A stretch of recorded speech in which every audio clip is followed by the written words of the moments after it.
Alors, c'est pas un terme très exact et très scientifique, mais ça représente bien ce dont il s'agit. En réalité, voilà, je me pose la question si finalement c'est pas un crime sans victime, hein, c'est très largement interdit en France sauf exception. Voilà, quand on parle de ce sujet-là, généralement, c'est immédiatement. Merci beaucoup.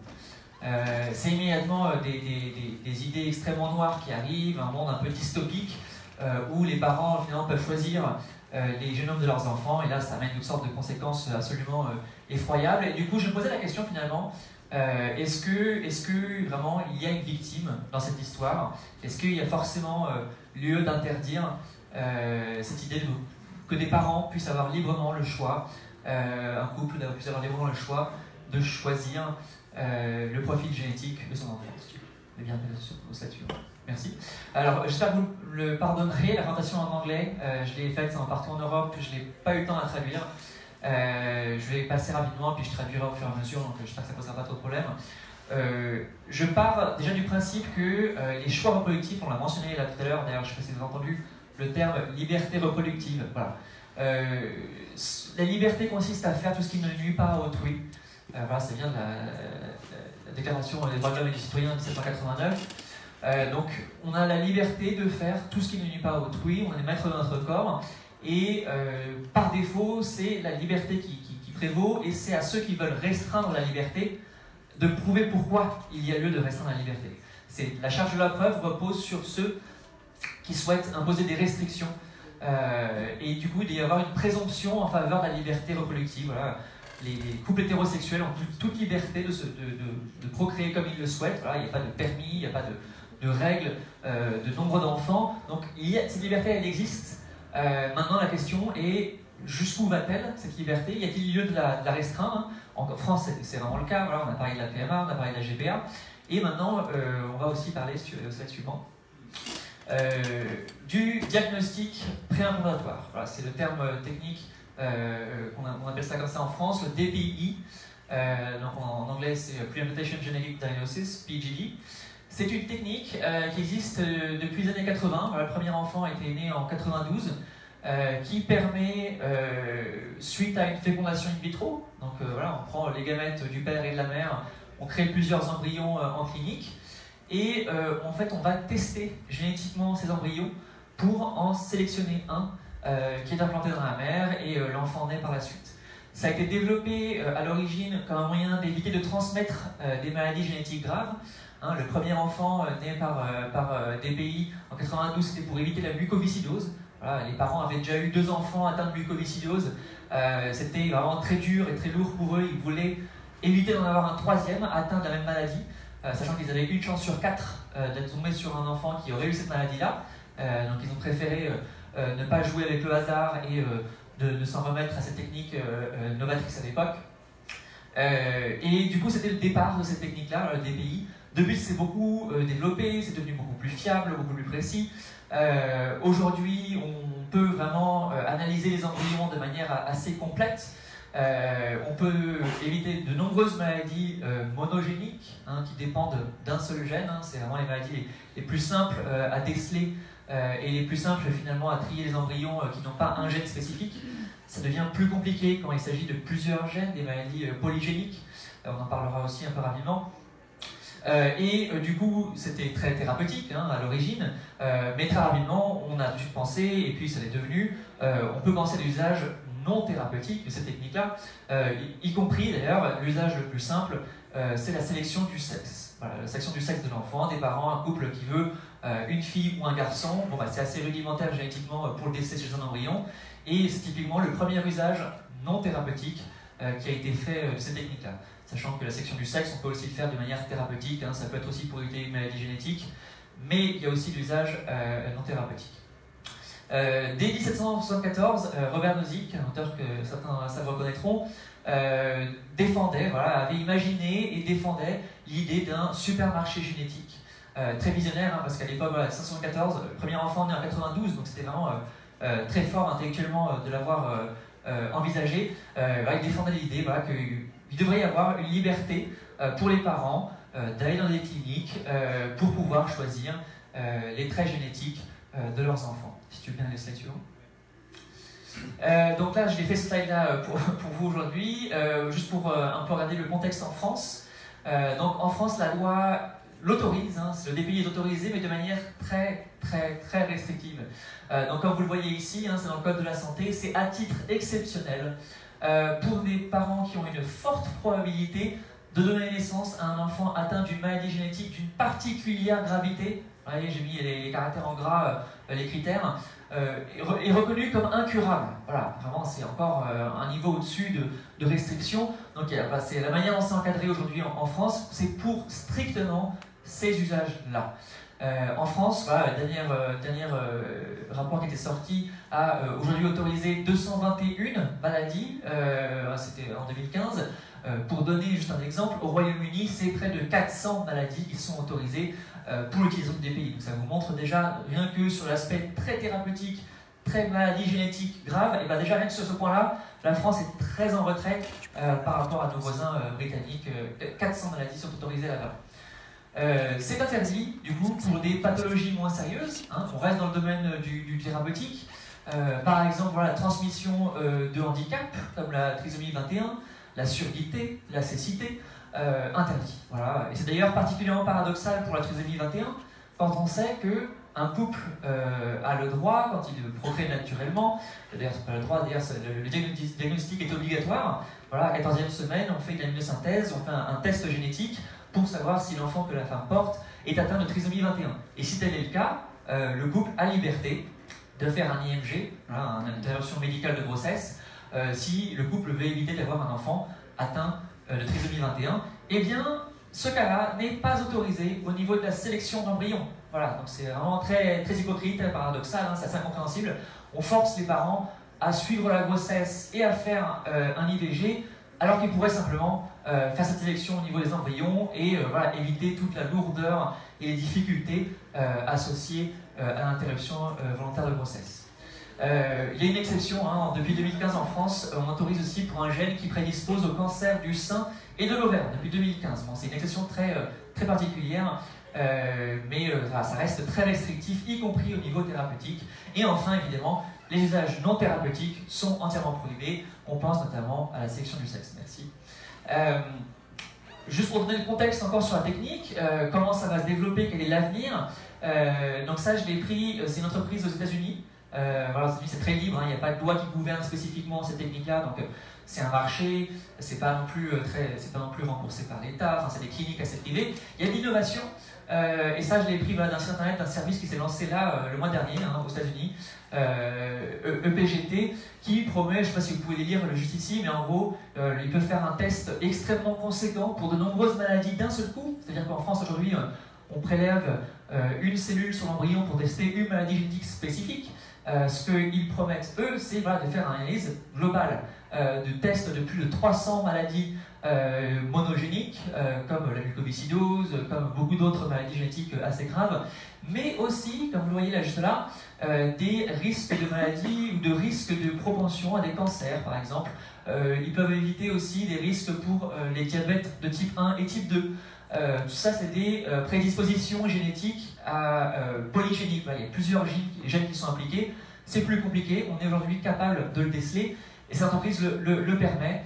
Vous voyez ce schéma un peu, là, on les a mis ça sur leur site à droite. Les maladies monogéniques, bon, il y en a beaucoup, mais finalement, c'est un peu la partie immergée de l'iceberg. Hein.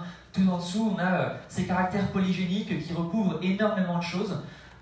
Donc cette entreprise-là permet de le faire et ça va continuer. Voilà. Plus on va passer dans le temps, l'avenir, ça va être de plus en plus précis.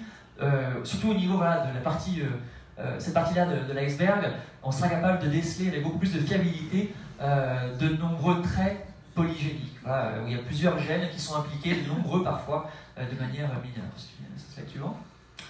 Bon voilà, j'ai mis ce slide-là rapidement, on va passer trop de temps dessus, mais c'est pour vous montrer qu'il y a beaucoup de choses que le DPI pourrait permettre de faire dans le futur, y compris d'ailleurs, voilà, c'est assez controversé encore toujours, trouver des traits qui prédisposent à l'intelligence. Donc ça c'est tiré d'un papier qui fait un résumé de la littérature scientifique aujourd'hui sur l'héritabilité de l'intelligence, et on se rend compte que quand même c'est fortement héritable. Voilà, on tient beaucoup de nos parents, nos prédispositions génétiques à l'intelligence qui passent de 20% à l'enfance à 80% à l'âge adulte. Hein. Vous avez la référence du papier juste en bas si vous voulez vérifier, ce qui montre que voilà, vraiment l'avenir, plus on sera capable de analyser les embryons et de comprendre comment c'est corrélé avec des traits chez l'enfant et chez l'adulte ensuite, plus du coup on sera capable d'offrir aux parents des diagnostics hyper complets, y compris sur des traits comme celui-ci. Tu viens passer au slide suivant. Donc ça c'est d'un côté, voilà, c'est la force d'un côté qui va faire changer le DPI, le rendre encore plus important. La deuxième force, j'ai pas le temps de passer dessus non plus, qui va radicalement changer le DPI, c'est la possibilité de créer des gamètes artificielles à partir de cellules de peau. C'est vraiment révolutionnaire, on y arrive peu à peu, il y a de la recherche, y compris ça c'est tiré du MIT Technology Review, c'était le mois dernier, hein, je ne sais pas si vous l'avez vu. Ce que ça va changer, c'est qu'on aura, le jour où c'est disponible, accès à de nombreux embryons. Voilà, aujourd'hui, les parents, quand ils font un choix, ils ont un choix entre une dizaine d'embryons, voilà, 8, 15 embryons. Demain, on sera capable d'en créer des dizaines pour les parents. Donc là, du coup, le choix sera d'autant plus étendu que d'un côté, on décèle beaucoup mieux les maladies et les traits. De l'autre, on a beaucoup plus d'embryons pour le choix. Donc ça sera vraiment assez colossal comme changement et je ne peux que imaginer qu'un bien plus grand nombre supérieur de couples seront amenés à utiliser la technique. Merci beaucoup. Donc maintenant, je me pose la question, on revient à la question initiale de la liberté procréative. Est-ce qu'il y a lieu de limiter cette liberté, voilà, la DPI? Est-ce qu'il y a des raisons qui nous pousseraient à dire il faut interdire, ou en tout cas il faut restreindre sévèrement cette technique-là? Et pour trouver des raisons, du coup, je cherche à savoir, est-ce qu'il y a un tort? Voilà. Est-ce que cette technique entraîne des torts chez quelqu'un, en l'occurrence peut-être chez l'enfant, dans l'embryon, etc. Est-ce qu'il y a lieu, finalement, est-ce qu'il y a des justifications suffisamment fortes, suffisamment lourdes pour pouvoir restreindre la liberté procréative? Un des arguments qu'on utilise régulièrement dans ce cas-là, c'est voilà, le tort pour les embryons. Voilà, parce qu'effectivement, on sélectionne un embryon parmi plusieurs. Les autres, bon, ils ne sont pas forcément jetés. Hein, parfois, ils sont cryopréservés pour offrir à d'autres parents qui peuvent les adopter ou pour la recherche. Mais dans tous les cas, ils ne naissent pas nécessairement. Du coup, est-ce qu'on peut dire qu'il y a un tort pour ces embryons? Alors, bon, je trouve ça très incohérent et injustifiable en réalité, puisque les embryons ne sont pas des êtres sensibles. Ils n'ont aucune sorte de système nerveux. Donc même pas la capacité de ressentir la douleur, rien de cela. Donc en soi, ils peuvent pas, voilà, on ne peut pas dire qu'on leur nuit, puisqu'il n'y a encore personne. Et après, il y a l'argument du potentiel. Voilà, là c'est l'argument du potentiel, très impliqué aussi dans le débat sur l'IVG. Et ces embryons ont le potentiel de devenir des êtres humains, et du coup, à ce titre-là, ils auraient le droit au respect. Bon, cet argument-là, en réalité, il n'a pas beaucoup de poids, il n'est pas très cohérent, parce que le fait qu'on a le potentiel de devenir autre chose, est-ce que ça veut dire qu'on doit dès aujourd'hui avoir les mêmes droits que cette chose future?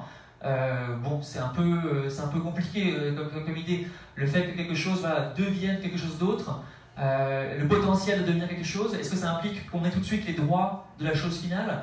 Voilà, si j'ai le potentiel de devenir président de la République, est-ce que je dois avoir les mêmes droits que le président de la République aujourd'hui? Bon, c'est voilà, le potentiel, à mon sens, c'est pas une idée très pertinente ici. Et puis, bon, il faut que je fasse vite, mais dans le cadre de la reproduction naturelle, voilà, quand deux parents procréent naturellement, il y a des pertes d'embryons colossales. Voilà, il n'y a que environ 30% des embryons qui survivent et qui naissent réellement. Donc, en fait, des parents qui procréent, des couples qui procréent naturellement, entraînent des destructions d'embryons absolument colossales dans le processus naturel. Tous les ans, environ, on estime à 200 millions voilà, le nombre d'embryons détruits dans le cadre de procréation naturelle. Donc finalement, si les embryons avaient vraiment des droits similaires à ceux des êtres humains, bah, ce serait une catastrophe monumentale. Voilà, il y a 200 millions d'êtres humains potentiels qui meurent tous les ans. Qu'est-ce qu'on fait là? Qu'est-ce qu'on attend? Et il faudrait déployer des moyens colossaux pour investir dans la recherche. Ça deviendrait un scandale. Enfin, c'est pas le cas. Voilà, finalement, ça a lieu sans que personne ne s'en émeuve. Donc finalement, les embryons, on ne leur accorde pas autant d'importance que certains le disent. Donc les enfants aussi, voilà, on dit que les enfants qui naissent de cette technique-là vont souffrir. Alors il y a plusieurs arguments différents. Ils vont souffrir de la connaissance de leur naissance, ils vont souffrir du fait qu'ils savent que leurs parents les ont sélectionnés pour tel ou tel trait. Ils vont souffrir, bon il y a d'autres exemples d'utilisation du DPI dont on pourra parler. Mais finalement, ces arguments-là sur les enfants qui naissent ne sont là aussi pas cohérents du tout, ils sont assez absurdes en fait, puisqu'il faut y réfléchir, dans le DPI on parle bien de sélection, hein, je ne parle pas de modification, on a 8 embryons, on en sélectionne un pour qu'il naisse. Donc finalement, l'enfant qui naît, il n'avait pas d'autre chance de naître que par la technique. Voilà. Sans le DPI, l'enfant qui naît, en fait, n'aurait jamais existé en tant que personne, en tant qu'identité individuelle. Il doit son existence au DPI. Donc, ces principes, voilà, je vous décris le principe de non-identité, développé par Derek Parfit dans son bouquin. Donc, il est complètement absurde de dire que quelqu'un pâtit du fait de sa naissance. C'est-à-dire que pour ces enfants-là qui naissent par DPI, ils n'ont pas d'autre choix que de naître par DPI. Il n'y a pas de monde imaginaire dans lequel ils seraient nés de manière naturelle. C'est soit DPI, soit il n'existe pas. Du coup, comment on peut dire que quelque chose qui permet l'existence nuit à la personne qui naît? C'est absurde, c'est incohérent. Du coup, il est impossible de dire que les enfants qui naissent par DPI souffrent, voilà, du fait de leur naissance. Ils ne peuvent pas souffrir par une technique qui leur permet d'exister. Slide suivant. Donc, est-ce qu'il y a d'autres objections pour cette technique? Est-ce qu'il y a d'autres raisons qui peuvent nous pousser à dire que finalement ce serait affreux, effroyable, il ne faudrait pas l'autoriser? Il y a l'argument évidemment de l'eugénisme, voilà, c'est le point Godwin de ce débat. Il revient sans arrêt, c'est très émotionnel, c'est très chargé historiquement, et finalement les personnes qui l'utilisent le balancent sans avoir réellement réfléchi ce que ça veut dire derrière, sans se poser les questions sur ok, l'eugénisme, qu'est-ce que c'est finalement? Mais avant de regarder ça, on peut se poser la question, est-ce que le DPI c'est vraiment de l'eugénisme finalement? Ça paraît évident, on ne questionne pas, mais bon, en fait on peut se poser la question, parce que le DPI c'est vraiment le choix pour les parents de sélectionner un embryon. Et c'est y compris le choix de sélectionner un embryon, mais pas forcément un embryon meilleur, plus athlétique, plus fort. Ils peuvent aussi choisir un embryon. Bon, il y a l'exemple typique, les parents qui ont des handicaps, qui aimeraient que leur enfant ait le même handicap. C'est arrivé, il y a eu des scandales aux États-Unis au début des années 2000, où deux femmes qui souffraient de cécité voulaient que leur enfant en fait, soit comme elles, et le même handicap, parce qu'elles voulaient voilà, qu'ils partagent leur culture, qu'ils leur ressentent, qu'ils puissent leur transmettre cette culture. Et du coup, elle voulait s'assurer voilà, que les enfants naissent bien comme ceci. Et le DPI le permet finalement. Voilà, si deux parents qui ont un handicap particulier veulent que leur enfant ait ce même handicap, ils peuvent sélectionner. Hein, on parle bien de sélectionner, pas de modifier pour créer un handicap. Non, l'embryon a déjà ce handicap. Voilà. On le sélectionne pour le faire naître. Donc finalement, l'enfant, oui, il naît avec un handicap, mais il n'y a pas d'autre choix que de naître avec un handicap. C'est soit il naît avec un handicap, soit il n'existait jamais. Donc bref, le fait est que l'ADPI, c'est à propos de choix, y compris le choix de faire naître un enfant, c'est controversé, mais en soi, il n'y a pas de raison d'interdire, y compris le choix de faire un enfant qui possède le même handicap que nous, il n'y a pas de raison. Donc du coup, est-ce que c'est vraiment l'eugénisme? Voilà, alors du coup, on peut choisir un enfant plus fort, on peut choisir un enfant qui a un handicap. Bon, alors du coup, ça ne discrimine pas vraiment, il n'y a pas vraiment de plan machiavélique pour effacer de la Terre une catégorie de population spécifique. Non, parce qu'en fait, finalement, c'est le choix. Donc, il n'y a pas d'autorité centrale qui décide et qui veut effacer de la Terre vraiment une population. Et même, en fait, même si c'en était de l'eugénisme, l'eugénisme, il faut différencier l'eugénisme coercitif. Alors, on pense à l'Allemagne nazie, évidemment, mais ça a eu lieu aussi en Suède, hein, aux États-Unis. Il n'y a pas que l'Allemagne nazie qui a fait de l'eugénisme absolument affreux, on stérilise des gens. Voilà, c'est vraiment des histoires absolument abominables. Mais c'est des histoires coercitives, c'est-à-dire qu'on a forcé ces gens, on leur a fait des choses affreuses, on les a stérilisés. Vraiment, c'est très étatiste et très coercitif ce qui s'est passé. Là, on parle d'une technique qui est libre. Finalement, voilà, l'État n'impose rien, il n'y a pas de direction, c'est les parents qui choisissent librement. On peut parler voilà, d'eugénisme libéral. Bon, c'est quand même intéressant. Voilà, du coup, c'est un eugénisme qui n'implique pas de coercition. Voilà, il n'y a pas de plan central pour décider de qui naîtra. Donc finalement, est-ce que l'eugénisme libéral est forcément nocif? Je ne le pense pas. Est-ce que tu peux essayer là-dessus? Et finalement, il y a plein d'autres objections et on va ouvrir vos questions, je suis sûr que vous en aurez. Dernière objection que je vais étudier ici, c'est les parents qui doivent un amour inconditionnel pour leur enfant. Voilà, c'est une valeur qu'on a en tête quand on pense à la famille, à la procréation. Les parents doivent un amour inconditionnel pour leur enfant. Et le DPI, du coup, irait à l'encontre de cette valeur-là, d'amour inconditionnel pour l'enfant, puisqu'on sélectionne un embryon spécifique. Maintenant, première chose, est-ce que l'amour inconditionnel des parents, c'est une vraie valeur qu'il faut défendre? Bon, si votre enfant se met, je sais pas, à devenir un grand criminel, un génocidaire, est-ce qu'il faut continuer à l'aimer inconditionnellement? Bon, j'en suis pas forcément certain qu'il faille avoir un amour inconditionnel envers son enfant. Hein. C'est pas forcément une valeur absolue à défendre. Mais oublions ça finalement, acceptons le fait que ce soit une valeur. Pourquoi pas? À la limite, l'amour inconditionnel, pourquoi pas? Il faut défendre cette valeur-là. Est-ce que le DPI va forcément à l'encontre de l'amour inconditionnel? Ceux qui sont contre vous diront, voilà, les parents, imaginez, si on l'autorise, ils vont faire un DPI, et puis si l'enfant est né, il ne correspond pas à ce qu'ils ont demandé, ils vont l'abandonner, voilà, ils vont le jeter sous un pont. Ce serait complètement affreux. Vous imaginez les enfants considérés comme des objets, les parents vraiment, ils n'ont pas d'amour inconditionnel pour leur enfant.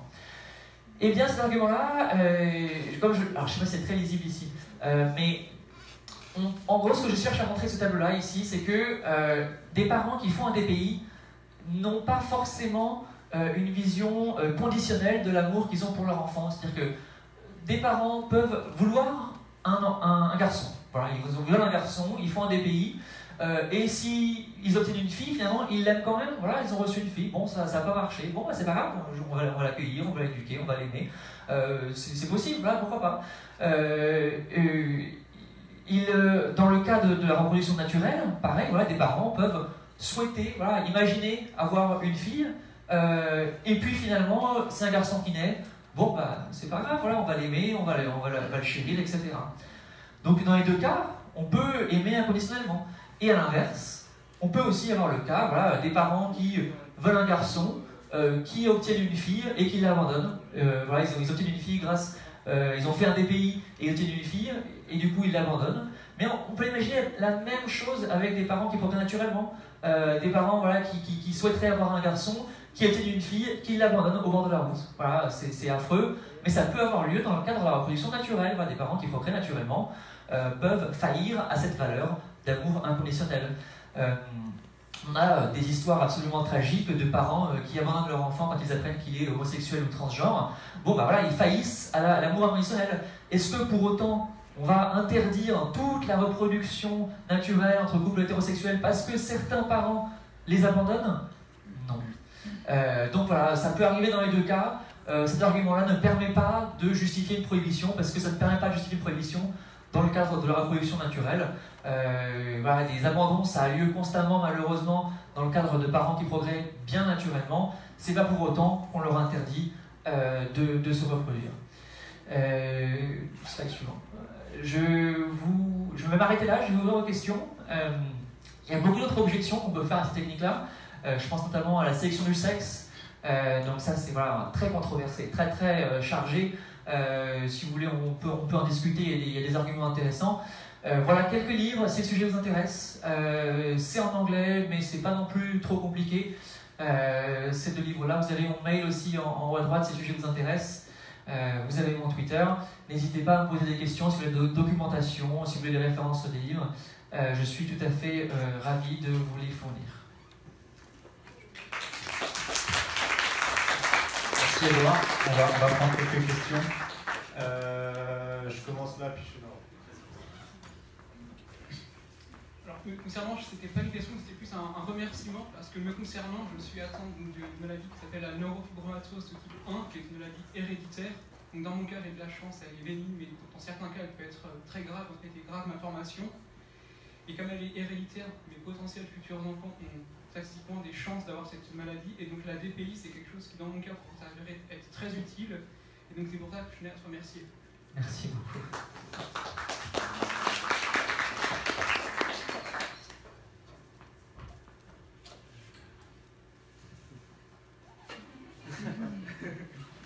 Pas avoir peur.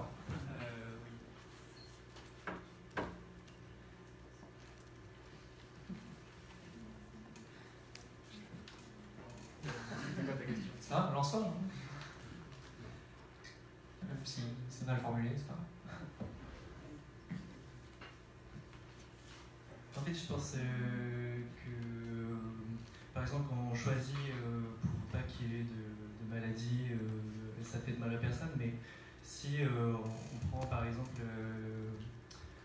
ne serait-ce que le choix du sexe qui est l'origine de discrimination, et si même il y a une dérive par exemple au niveau du phénotype, finalement ceux qui vont être lésés, c'est ceux qui n'auront pas été choisis au moment de la procréation en fait. Et donc il y a tout le reste de la société finalement qui sera discriminé par le choix de certains individus, parce que on ne va pas se mentir, ceux qui vont choisir des enfants avec tel handicap, ça va être l'immense minorité en fait. Donc, voilà. Alors, du coup, l'argument c'est sur la discrimination de la population, la discrimination générale. C'est pas forcément. Alors, tu as parlé. Au moment de la procréation. Ouais. Et après. Alors, du coup, il y a la sélection du sexe. Hein. C'est sexiste, pardon. Les parents choisissent un garçon ou un enfant. C'est sexiste, c'est ça l'argument? Je peux dire peut-être quand je le comprends. Parce que par exemple, le fait d'être un garçon, ça peut être un avantage dans la société. Ça peut être, pardon? Un avantage dans la société qui serait voulu plutôt par les parents pour que leur enfant réussisse.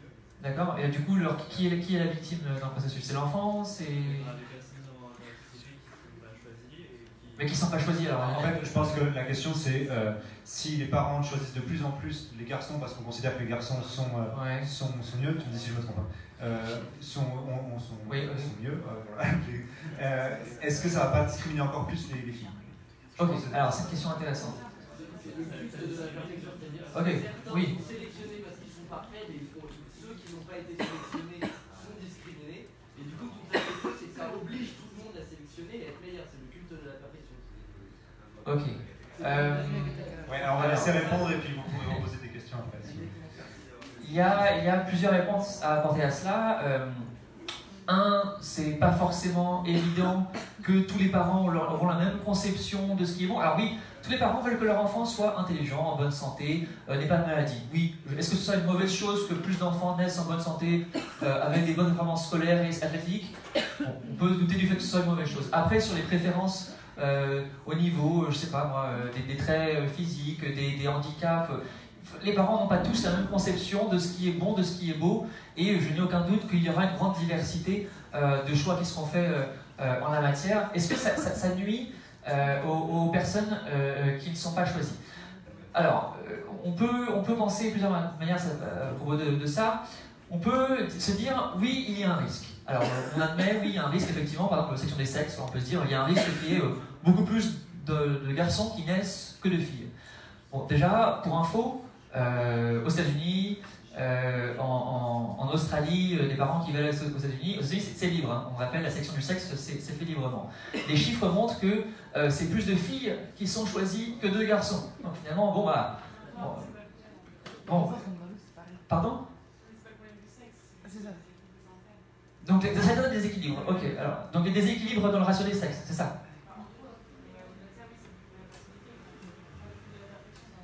Alors encore une fois, le culte de perfection, on revient au truc, les parents sont libres de choisir, y compris les enfants qui ont des handicaps. Je veux dire, des parents le feront, et il ne faut pas sous-estimer. Hein. Des personnes avec des handicaps, il y en a des tonnes, hein, beaucoup. Eux, ils veulent vraiment, c'est une vraie culture. Hein, les personnes qui se sont rencontrées, des personnes qui sont aveugles ou qui sont sourdes, il y a une vraie culture qui se développe autour de ces modes de vie-là. Et ces parents-là veulent vraiment avoir des enfants qui leur ressemblent. Ils veulent partager ces cultures-là avec leurs enfants. Du coup, de nombreux enfants naîtront aussi, viennent des pays avec des handicaps particuliers. Donc, et après, concernant... Alors oui, les parents veulent que leurs enfants aient des meilleures performances, mais ça, je veux dire, aujourd'hui, c'est déjà le cas. Les parents veulent le meilleur pour leurs enfants, ils les envoient dans les meilleures écoles, ils leur fournissent des meilleures éducations, des meilleurs cours de musique. Donc, cette course, finalement, on la vit aujourd'hui, et finalement, ça, ce serait que, bon, un moyen supplémentaire. Et encore une fois, et si on en a vraiment peur, je vais aller encore plus loin, on peut imaginer plusieurs choses. On peut imaginer déjà, par exemple, des quotas. Voilà. Il y a un quota de filles et de garçons qu'il faut faire naître chaque année, et les cliniques n'auront pas le droit de faire naître plus de filles ou de garçons dans une année spécifique. Voilà. Comme ça, on ne détruit pas l'équilibre des sexes, par exemple. On pourrait imaginer des subventions pour les familles les plus modestes, pour qu'elles puissent, elles aussi, accéder au DPI et sélectionner des enfants qui auront les meilleures chances de réussir dans la vie. Donc, il peut y avoir des torts, on peut imaginer des solutions qui ne soient pas la prohibition totale. Voilà. Juste, donc, dans le choix d'avoir un enfant qui est handicapé, c'est-à-dire qu'on fait passer l'intérêt des parents qui veulent un enfant qui leur ressemble avant leur intérêt propre. C'est-à-dire que les parents décident, oui, pour eux, oui, que leur enfant sera handicapé. Encore, il faut réfléchir. Qu'est-ce que c'est quand même des questions. Oui, alors, il faut réfléchir à qu'est-ce que c'est le DPI. Le DPI, c'est la sélection d'un embryon spécifique pour qu'il naisse. On ne parle pas de modification, il y a une confusion chez les gens. On ne modifie pas l'embryon pour lui créer un handicap. On sélectionne un embryon pour le faire naître. Du coup, l'enfant qui naît avec un handicap, c'est sa seule chance de naître. Il n'y a pas de monde parallèle dans lequel il aurait existé où il n'aurait pas eu de handicap. Du coup, cet enfant-là, bon, bah, il est heureux d'exister, bon, il a un handicap. C'était quoi l'alternative? Il n'aurait pas existé sinon. Donc c'est pas égoïste. L'enfant, il naît, il est handicap. On peut vivre heureux en France avec des handicaps. Il y a des enfants avec trisomie 21 qui vivent aussi très heureux, des familles heureuses comme ça. Donc ils naissent, ils n'ont pas d'autre choix que de naître comme ça. Il n'y a pas de monde alternatif dans lequel ils seraient nés avec sein. Donc est-ce que c'est égoïste? Bah non, finalement, ça n'est pas tant que ça. Les parents ont des préférences, l'enfant naît de cette manière-là. Ok, bon, il n'y a pas vraiment de victime processus puisque l'enfant, il n'a pas d'autre choix que de naître de cette manière-là. Le fameux principe de non-identité. C'est pas évident forcément à l'intégrer, mais j'ai eu du temps aussi. Voilà, il faut l'intégrer. Une fois qu'on intègre ce principe, une fois qu'on sait que l'enfant n'a pas d'autre choix que de naître de la manière dont il naît, on comprend qu'il n'y a pas vraiment de victime. Autre question? Ouais. À un moment dans la présentation, tu as utilisé un argument qui m'a paru fortement dérangeant. Alors il y avait d'autres arguments qui allaient dans le même sens, donc finalement je ne prétendrai pas que ça remet en cause toute ta démonstration. Et c'était lorsque tu parlais, quelques slides plus tôt, de pourquoi est-ce qu'il n'y avait pas de tort causé aux embryons qui n'étaient pas sélectionnés. Tu as dit que les embryons non sélectionnés, c'était des êtres qui ne ressentaient pas de souffrance, qui n'avaient pas de système nerveux, et que par conséquent, leur suppression n'était pas un problème. Là où ça me gêne beaucoup, c'est que finalement, cet argument, on pourrait le transposer pour justifier la fin de la vie de personnes qui ne sont plus en situation de ressentir quoi que ce soit. Par exemple, des personnes qui sont dans un coma très avancé. Bon, bah, ça c'est le cas aujourd'hui. Et on a le droit de mettre fin aux soins pour les personnes qui sont dans des comas prolongés. C'est le cas aujourd'hui en France. Des personnes qui sont dans une situation absolument terrible où ils ont eu des destructions de leur partie cérébrale, ils sont dans un coma très prolongé, sans espoir de renaître. Et bien aujourd'hui, en France, on a le droit de, au bout d'un moment, voilà, c'est malheureux, on va se mettre à couper les soins. La personne, voilà, on l'accompagne jusqu'à ce que sa vie finisse. C'est le cas aujourd'hui en France. Pour les êtres humains, un être humain n'est pas... On ne le protège pas dans tous les cas. C'est pas uniquement... On ne fait pas ça uniquement parce qu'il ne ressent plus rien. On fait ça parce qu'il ne ressent plus rien et que ça présente l'avantage de mettre fin à une situation. Ok, bon, bah, dans ce cas-là, ça présente l'avantage pour les parents qui veulent choisir leur enfant. Voilà. Mais non, mais bien sûr que non, puisque l'embryon, dans le cas présent, si jamais on ne mettait pas fin à sa vie, il en serait bénéficiaire. Ça lui permettrait de venir au monde. Et de vivre une... Oui, mais il n'y a pas de tort, il n'existe pas, l'embryon n'existe. Enfin, tant qu'il n'est pas né, il n'y a personne qui est... Tu vois? Et repense au fait la procréation naturelle. Voilà. Il faut repenser à la procréation naturelle. Dans le cadre de la procréation naturelle, je rappelle les chiffres, 30% des embryons viennent à terme. Donc quand des parents, des couples hétérosexuels procréent dans la vie tous les jours, il y a destruction d'embryons massive. Tous les jours, on le sait, scientifiquement, on le sait, tout le monde le sait, c'est approuvé, c'est cherché, c'est établi. Donc, si ton argument est intéressant et que les embryons, finalement, le fait qu'ils naissent jamais, c'est un tort parce qu'ils ont le potentiel de naître, ils naissent jamais, pourquoi on ne fait rien? Pourquoi il n'y a pas de montants colossaux investis pour... Il y a 50 millions de morts naturelles chaque année, c'est pas une raison pour... Mais on se bat contre ça aujourd'hui en France, c'est le milieu naturel. On se bat, on investit des sommes énormes, l'État se bat. Est-ce qu'aujourd'hui on se bat pour empêcher les morts d'embryons dans les reproductions naturelles? Non. Bah non. Donc ça montre bien qu'il y a des priorités différentes, que les gens ne donnent pas les mêmes droits aux embryons qu'à un être humain complet. Voilà, si c'était le cas, il y aurait des scandalisations massives, il y aurait de la recherche, on investirait des millions et des millions, 200 millions d'embryons meurent chaque année. T'imagines le scandale que ça ferait? 200 millions d'embryons potentiels qui meurent chaque année? Bon bah, il y aurait des milliards investis pour la recherche, c'est un scandale, on ferait des lois pour empêcher, pour réduire, enfin, non, il n'y a rien de tout ça. Donc ça montre bien qu'en fin de compte, voilà, on ne donne pas autant de valeur et de droits à des embryons qu'à des personnes réelles. Est-ce qu'il y a une dernière question? Sinon, on va mettre fin. Bon, voilà, je propose qu'on s'arrête là. Merci infiniment, Edouard. Je pense qu'il faut qu'on remercie aussi Sacha, Christophe, Constance. Je vais en oublier forcément. Je te laisse faire les remerciements. Voilà. Mais en tout cas, merci beaucoup, Sacha. C'est surtout Sacha qui a l'idée de cette conférence.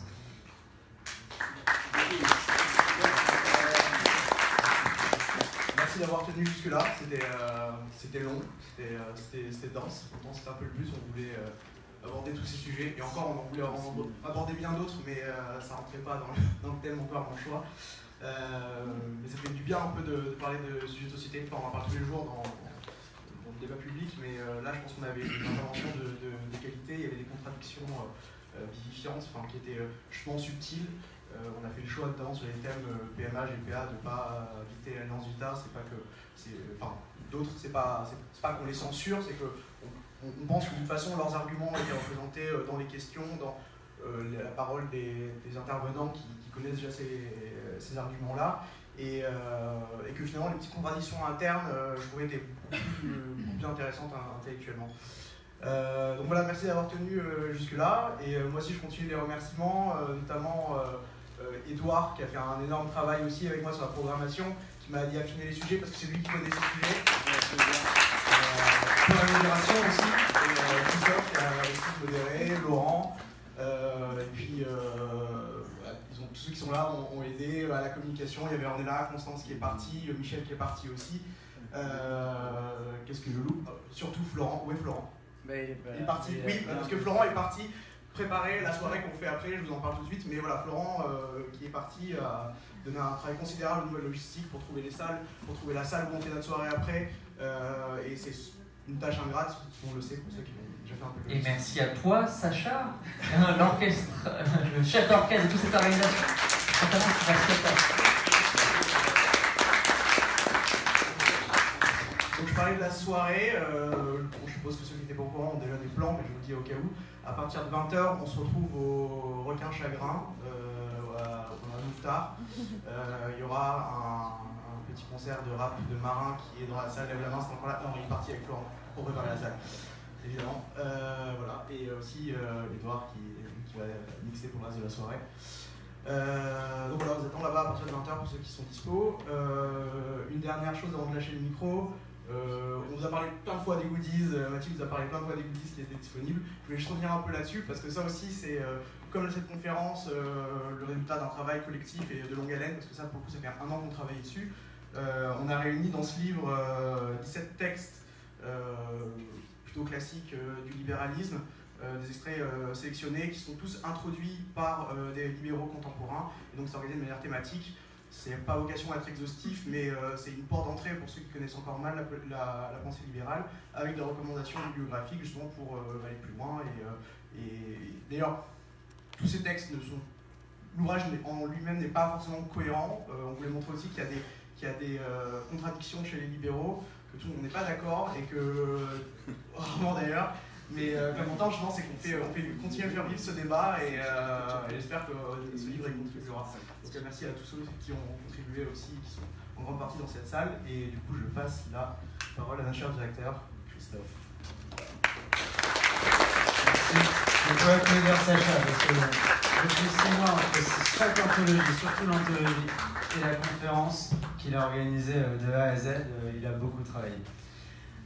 Pour ma part, ça faisait 5 ans que j'ai plus ou moins 3-4 ans en tout cas pour le niveau français animé le mouvement Students for Liberty, et j'arrête enfin parce que à titre personnel je suis plus étudiant, parce que c'est toujours bon pour une organisation que d'autres prennent la relève, parce que de mon côté je travaille avec des think tanks et puis je monte aussi un institut de formation de découverte des idées libérales et de formation militante pour former encore une fois des cohortes, j'espère en tout cas, de journalistes, d'entrepreneurs, de collabs parlementaires, de tout type de profils qui voudront faire vivre nos idées et pas forcément directement d'un point de vue politique. Et donc s'agissant de Students for Liberty qui est présent dans un réseau international solide, il faut qu'il y ait une nouvelle génération qui puisse continuer à animer des groupes dans des villes, dans des campus en tant qu'étudiants, pour organiser des conférences, pour identifier des jeunes, pour leur faire découvrir des idées, pour lancer 1001 projets comme on a pu le faire en 5 ans. des projets comme cette anthologie, des startup week-ends, des conférences, on a eu beaucoup de fêtes. Et pour prendre la tête de tout ça, on va avoir Mathieu Lecossec cette année qui est là, et du coup que je laisse reprendre SFL et faire vivre en France pour de longues années, j'espère. Parce qu'en fait, les SFL les a franchis maintenant. Mais c'est la tête de Mathieu que de faire vivre.